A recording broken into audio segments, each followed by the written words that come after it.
Okay, my voice did not record again. And I think I figured out why. But this is today's trade.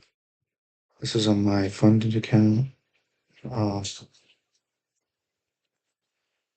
you can see today, green green shade is London Sesh,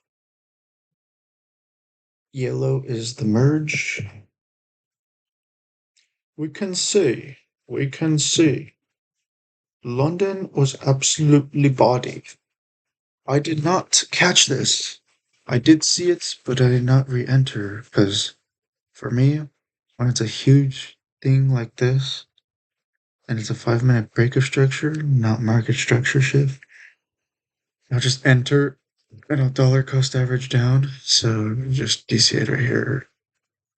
DCA is our gap. There's another one DCA again. And then I'd be 3 contracts deep, and this would be my stop. But I did not take that. I did not take that. In fact, I did wait till it swept London lows, which it did trend continue.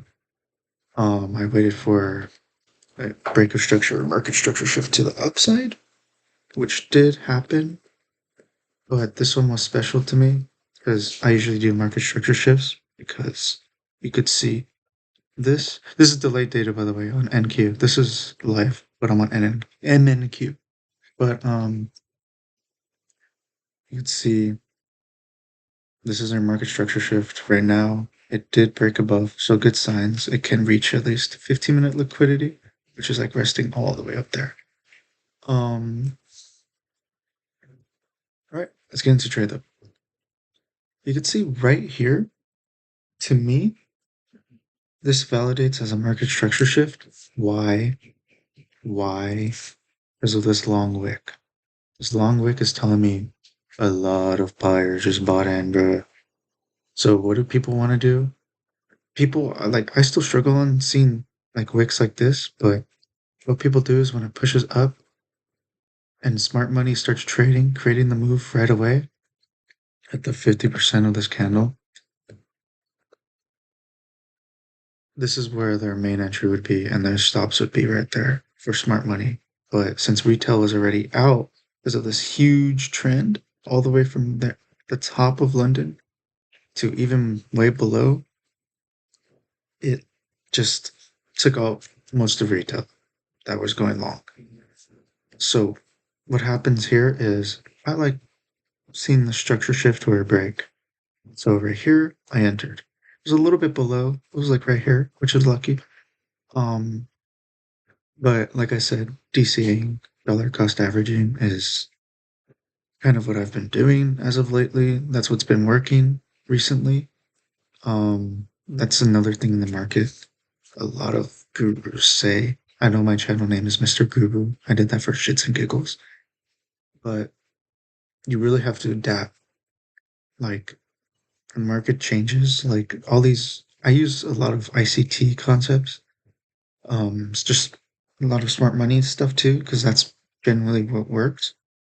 But every day it changes a little bit, and every week, month, it's not really the same, if that makes sense. But what I've been doing is breaking and then just DCA again.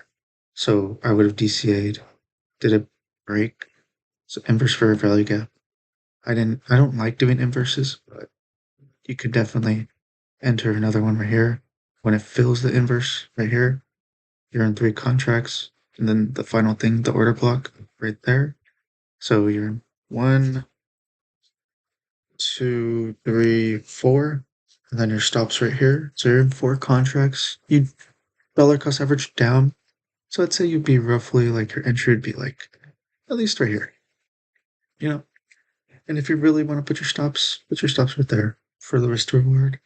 I don't really trade on risk to reward. I trade on consistency because that's what works for me. But yeah, my target, because I didn't really feel mentally in it today, was just 5 minute highs, like an actual market structure shift. So you could see on delayed data, people started selling off there, and that was my cue to be like, okay, I'm out.